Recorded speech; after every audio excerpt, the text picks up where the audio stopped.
O'zbekiston Respublikasi Vazirlar Mahkamasining 2026-yil 16-apreldagi 175-son qarori bilan 144 hamda 9-sonli qarorlariga o'zgartirish va qo'shimchalar kiritildi.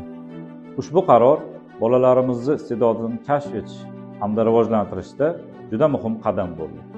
Endilikda bolalar musiqa va san'at maktablarida qabul yoshi va o'qish muddatlari o'zgartiriladi.